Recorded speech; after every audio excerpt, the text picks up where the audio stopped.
Hi, you're watching Floyd Steinberg's YouTube channel. A lot of my viewers are here for my Yamaha EX5 videos, so today let's take a look at how to get a good reverb sound out of that synthesizer. Here we go.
Let's start by creating a sound which works well with a big reverb. I'll use the Yamaha EX5's virtual analog engine for this.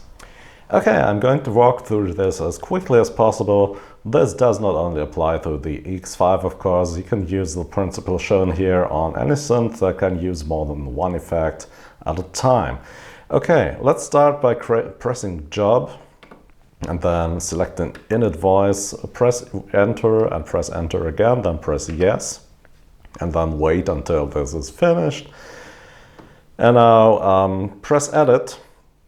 And we want to use the virtual analog engine here today, so press common and then change this from AWM to AN.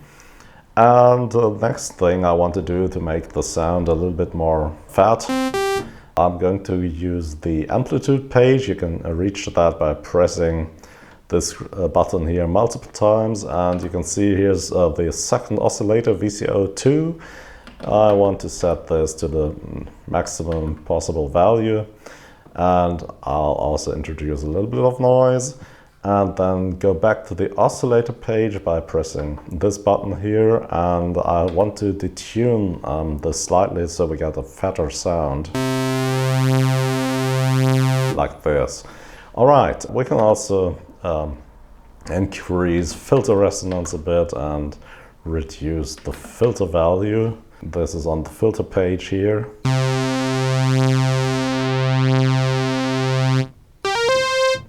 And now I'm going to go right to the effects page by pressing this button multiple times. Now we are on the effects mixer page. And what we want to do here is to take a look at the normal reverb. I'll activate this by pressing the effects bypass button here. So now we can hear the default reverb of the EX5. Hear the difference. Yeah, it's not too bad, but it's also nothing to write home about. So what we want to do here is, you can see there's an effects routing schematic here, and what we want to do here is to turn off the reverb by reducing the reverb send to nothing, and now we're going to route the chorus into the reverb and reduce the chorus return to 0. Alright, let's do that first. And now I'm going to increase the chorus send to the maximum value, which is 127. And if you move the cursor here, you can then use the jog wheel to select the left and right delay. This sounds like this.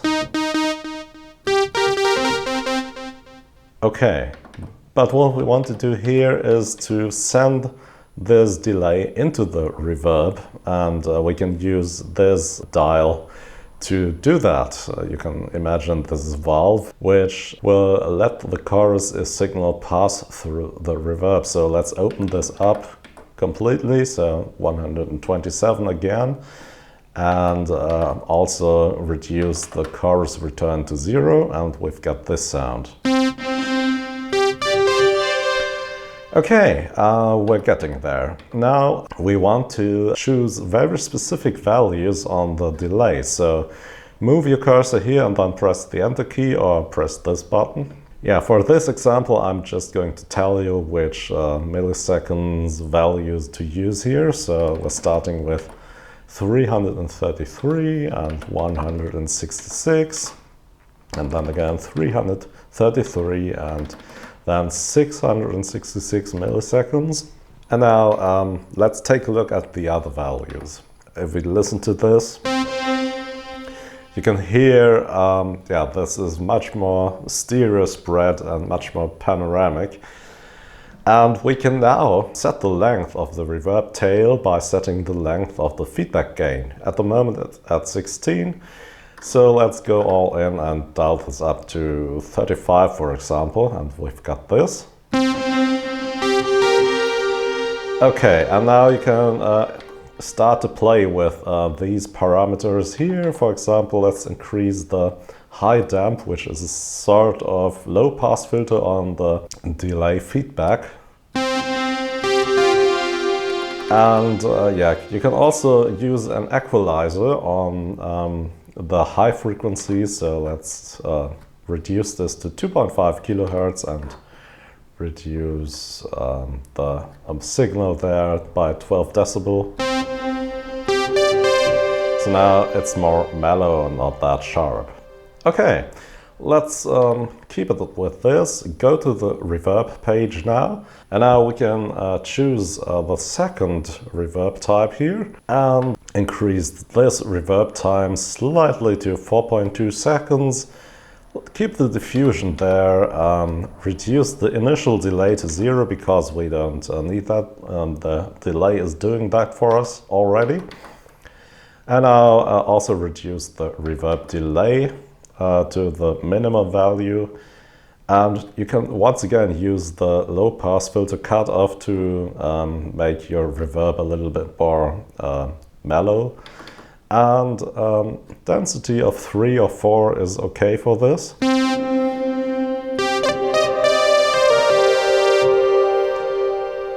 And yeah, that's it basically. So now we've got a very long reverb with a huge stereo spread. It gives a big room impression. So what we want to do last is to reduce the reverb return to something which is usable.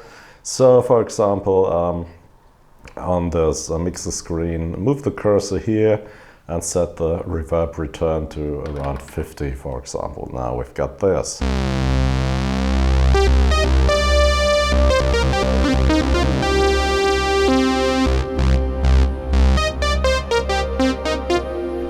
Alright, so let's for example compare this to the dry signal.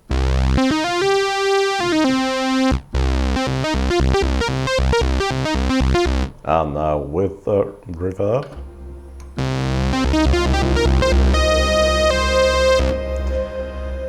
And now let's compare this to some quite expensive reverb pedals, which are the Strymon Volante and the Strymon Nightsky, and I'll turn them on now, and now I'll listen to this.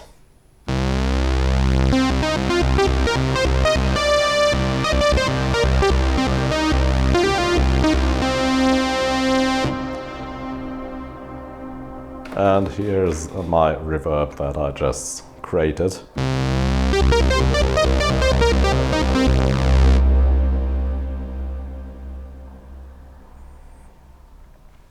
So yeah, of course it doesn't sound that smooth, but it's much better than just using the single reverb.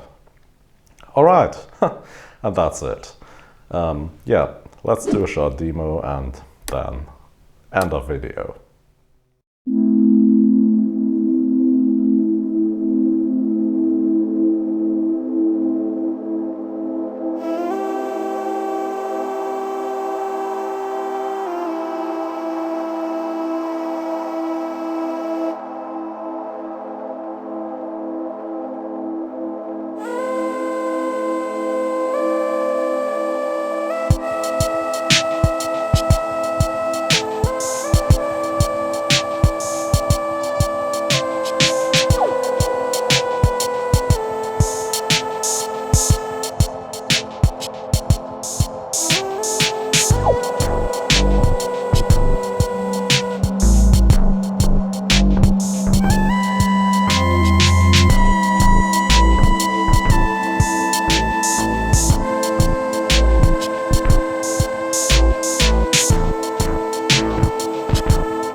Yeah, and that's it for today. I hope you found this interesting and useful, and if you did, please consider subscribing to my channel. And as always, thanks for watching, and see you again very, very soon. Bye bye.